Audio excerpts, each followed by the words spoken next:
Om Shanti. Good morning. 29 मार्च 2025 की मुरली का सार है। मीठे बच्चे,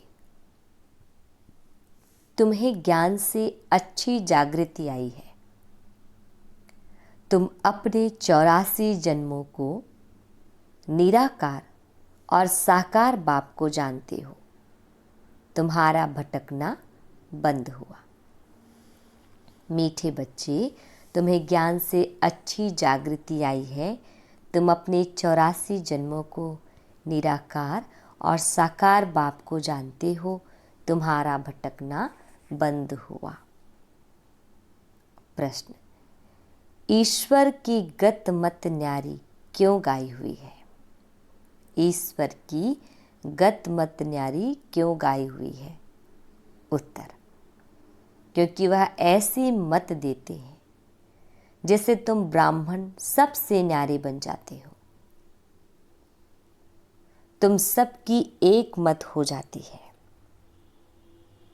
सेकंड पॉइंट है, ईश्वर ही है जो सबकी सद्गति करते हैं, पुजारी से पूज्य बनाते हैं।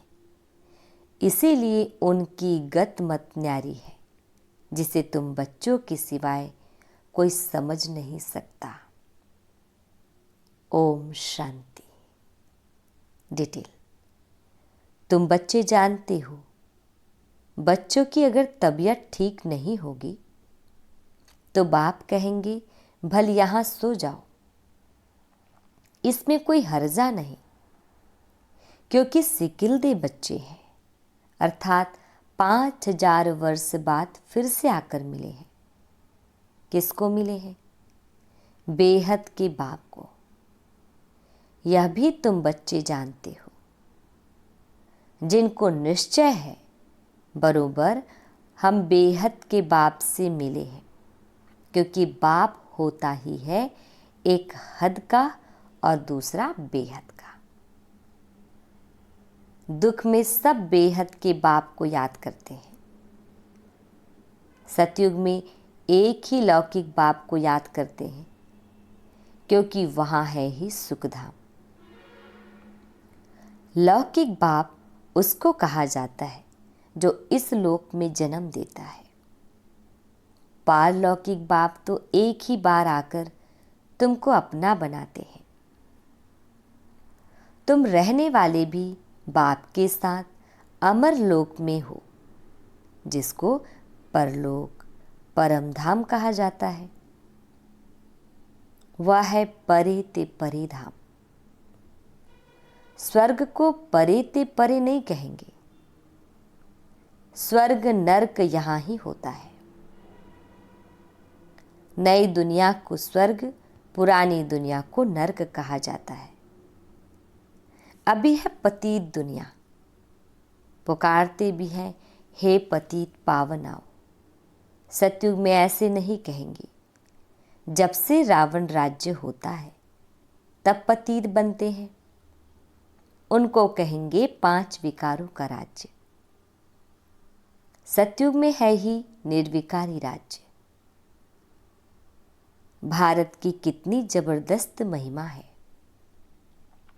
परंतु विकारी होने के कारण भारत की महिमा को जानते नहीं। भारत संपूर्ण निर्विकारी था। जब यह लक्ष्मी नारायण राज्य करते थे, अभी वह राज्य नहीं है। वह राज्य कहाँ गया, यह पत्थर बुद्धियों को मालूम नहीं। और सभी अपने अपने धर्म स्थापक को जानते हैं। एक ही भारतवासी है जो न अपने धर्म को जानते, न धर्म स्थापक को जानते हैं। और धर्म वाले अपने धर्म को तो जानते हैं, परंतु वह फिर कब स्थापन करने आएंगे यह नहीं जानते। सिख लोगों को भी यह पता नहीं है कि हमारा सिख धर्म पहले था नहीं। गुरु नानक ने आकर स्थापन किया तो जरूर फिर सुखधाम में नहीं रहेगा। तभी गुरु नानक आकर फिर स्थापन करेंगे, क्योंकि वर्ल्ड की हिस्ट्री ज्योग्राफी रिपीट होती है ना। क्रिश्चियन धर्म भी नहीं था, फिर स्थापना हुई।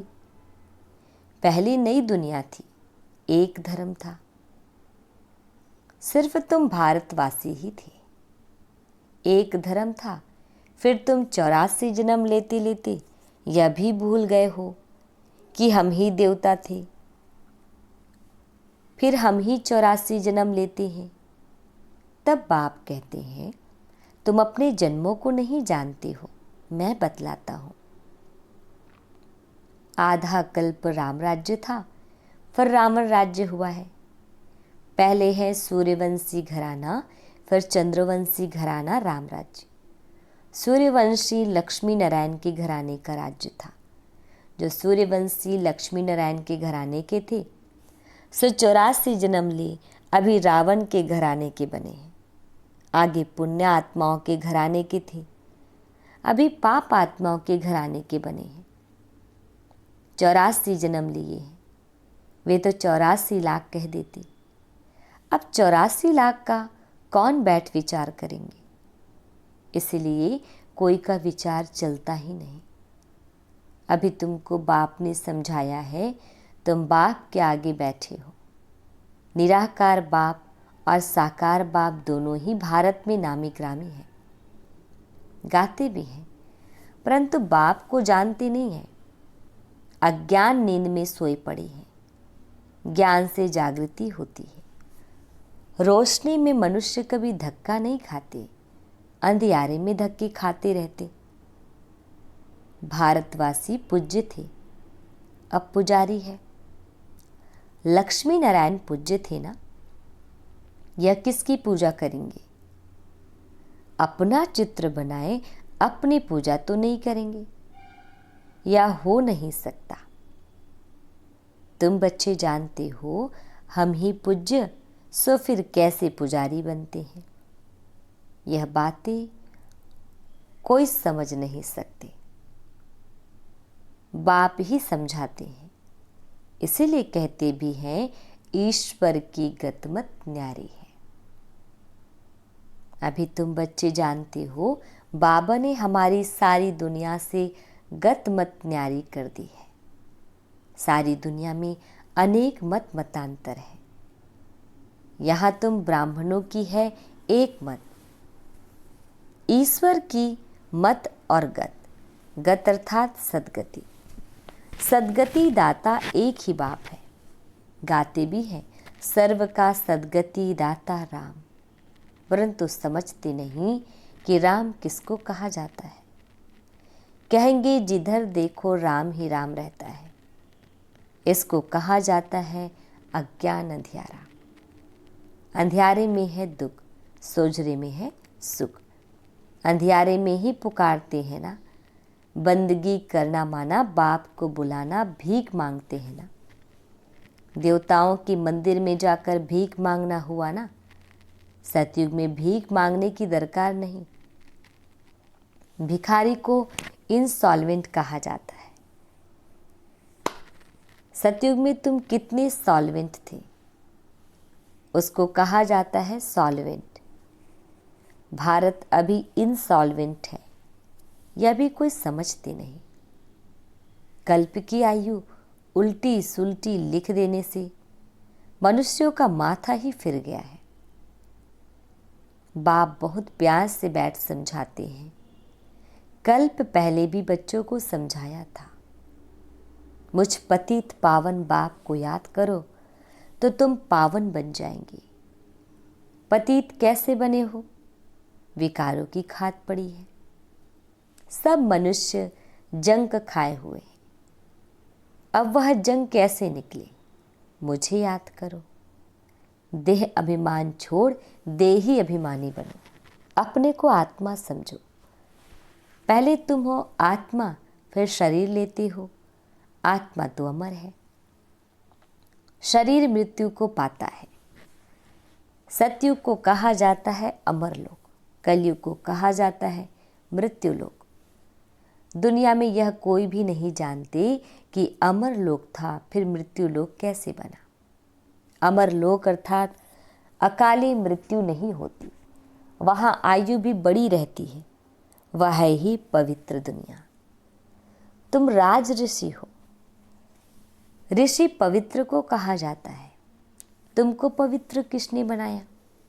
उनको बनाते हैं शंकराचार्य, तुमको बना रहे हैं शिवाचार्य। यह कोई पढ़ा हुआ नहीं है। इन द्वारा तुमको शिव बाबा आकर पढ़ाते हैं। शंकराचार्य ने तो गर्भ से जन्म लिया, कोई ऊपर से अवतरित नहीं हुआ। बाप तो इनमें प्रवेश करते हैं, आते हैं, जाते हैं, मालिक हैं, जिसमें चाहे उनमें जा सकते हैं।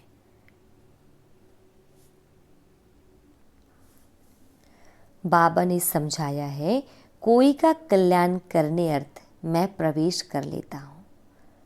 आता तो पति तन में ही होना, बहुतों का कल्याण करता हूँ। बच्चों को समझाया है, माया भी कम नहीं है।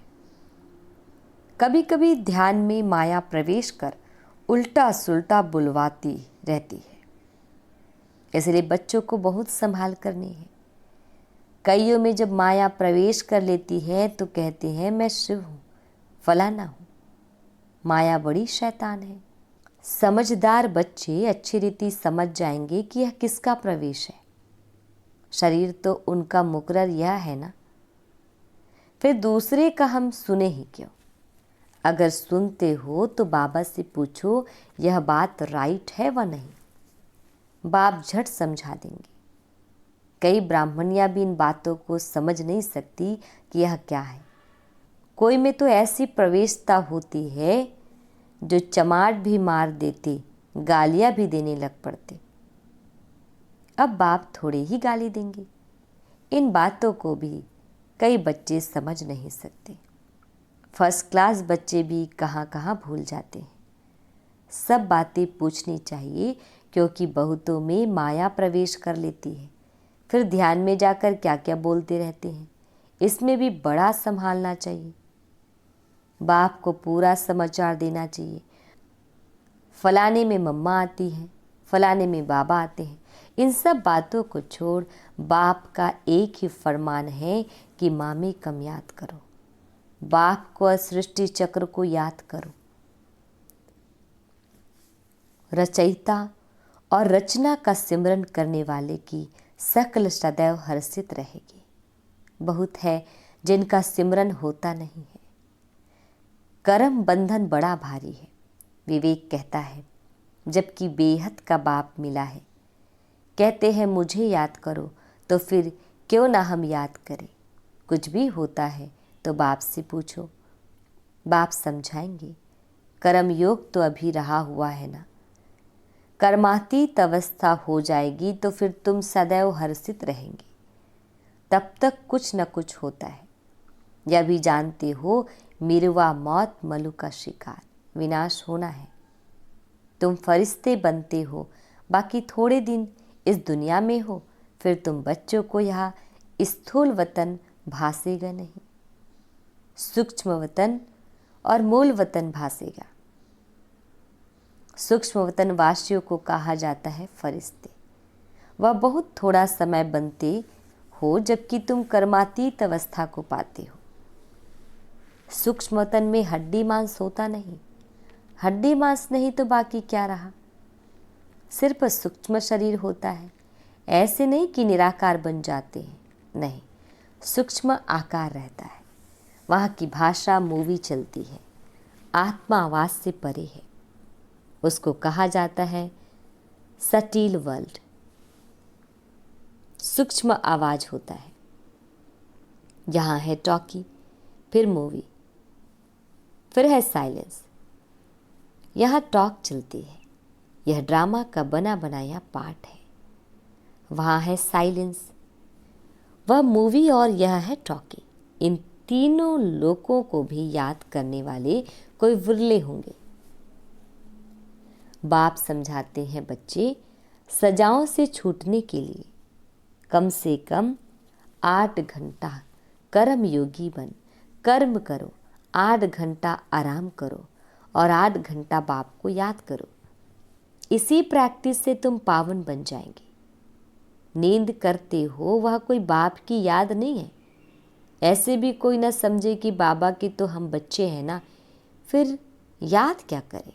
नहीं, बाप तो कहते हैं मुझे वहाँ याद करो, अपने को आत्मा समझ मुझे याद करो। जब तक योग बल से तुम पवित्र ना बने तब तक घर में भी तुम जा नहीं सकते। जब तक योग बल से तुम पवित्र ना बनो तब तक घर में भी तुम जा नहीं सकते परम धाम। नहीं तो फिर सजाएं खाकर जाना होगा। सूक्ष्म वतन मूल वतन में भी जाना है, फिर आना है स्वर्ग में। बाबा ने समझाया है, आगे चल अखबारों में भी पड़ेगा। अभी तो बहुत टाइम है। इतनी सारी राजधानी स्थापन होती है, south, north, east, west, Bharat का कितना है। अब अखबारों द्वारा ही आवाज़ निकलेगा। बाप कहते हैं मुझे याद करो तो तुम्हारे पाप कट जाएंगे। बुलाते भी हैं, हे पतित पावन लिबरेटर, हमको दुख से छुड़ाओ। बच्चे जानते हैं ड्रामा प्लान अनुसार विनाश भी होना है। इस लड़ाई के बाद फिर शांति ही शांति होगी, सुखधाम हो जाएगा, सारी उथल पाथल हो जाएगी। सतयुग में होता ही है एक धर्म, कलयुग में है अनेक धर्म। यह तो कोई भी समझ सकते हैं। सबसे पहले आदि सनातन देवी देवता धर्म था। जब सूर्यवंशी थे तो चंद्रवंशी नहीं थे, फिर चंद्रवंशी होते हैं। पीछे यह देवी देवता धर्म प्रायः लोप हो जाता है।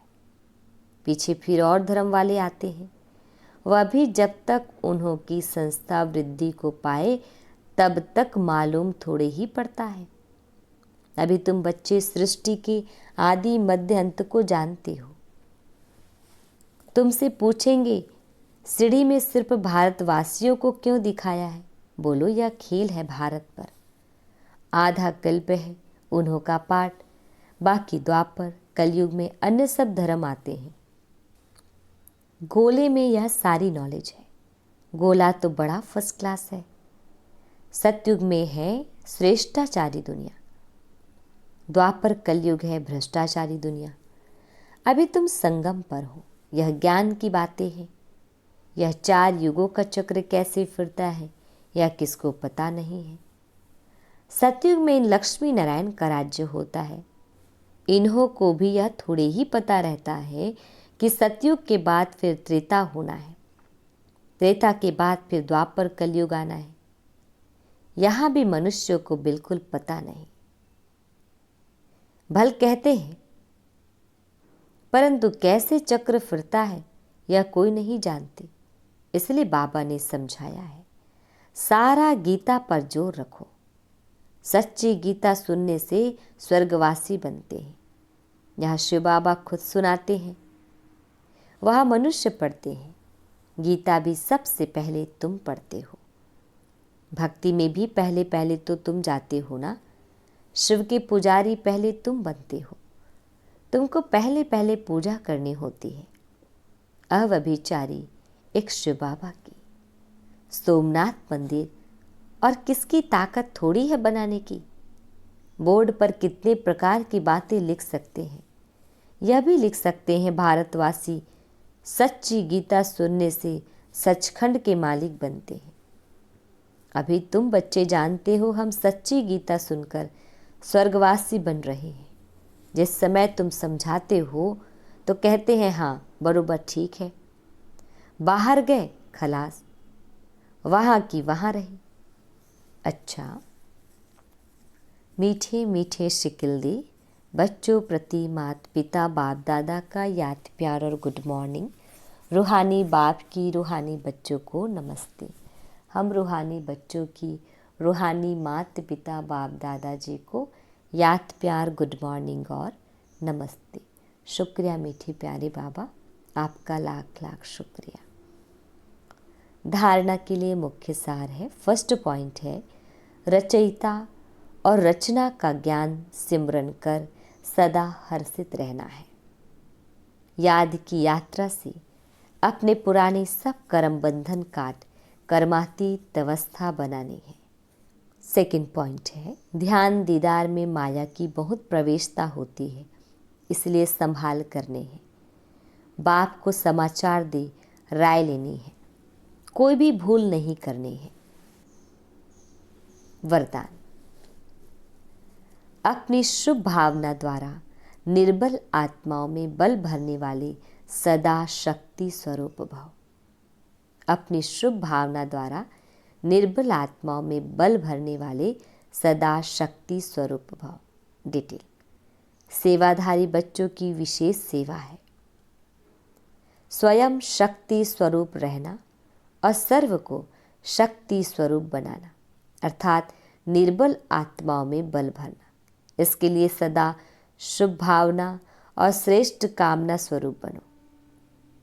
शुभ भावना का अर्थ यह नहीं कि किसी में भावना रखते रखते उसके भाववान हो जाओ, यह गलती नहीं करना। शुभ भावना भी बेहद की हो, एक के प्रति विशेष भावना भी नुकसान कारक है। इसलिए बेहद में स्थित हो निर्बल आत्माओं को अपनी प्राप्त हुई शक्तियों के आधार से शक्ति स्वरूप बनाओ।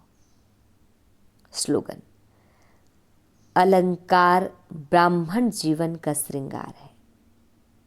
अलंकार ब्राह्मण जीवन का श्रृंगार है, इसीलिए अलंकारी बनो, देह अहंकारी नहीं। अव्यक्त इशारे, सत्यता और सभ्यता रूपी कल्चर को अपनाओ। डिटेल, कई बच्चे कहते हैं वैसे क्रोध नहीं आता है, लेकिन कोई झूठ बोलता है तो क्रोध आ जाता है। उसने झूठ बोला, आपने क्रोध से बोला, तो दोनों में राइट कौन? कई चतुराई से कहते हैं कि हम क्रोध नहीं करते हैं, हमारा आवाज ही बड़ा है, आवाज ही ऐसा तेज है। लेकिन जब साइंस के साधनों से आवाज को कम और ज़्यादा कर सकते हैं, तो क्या साइलेंस की पावर से अपने आवाज की गति को धीमी या तेज नहीं कर सकते हो? अच्छा, ओम शांति।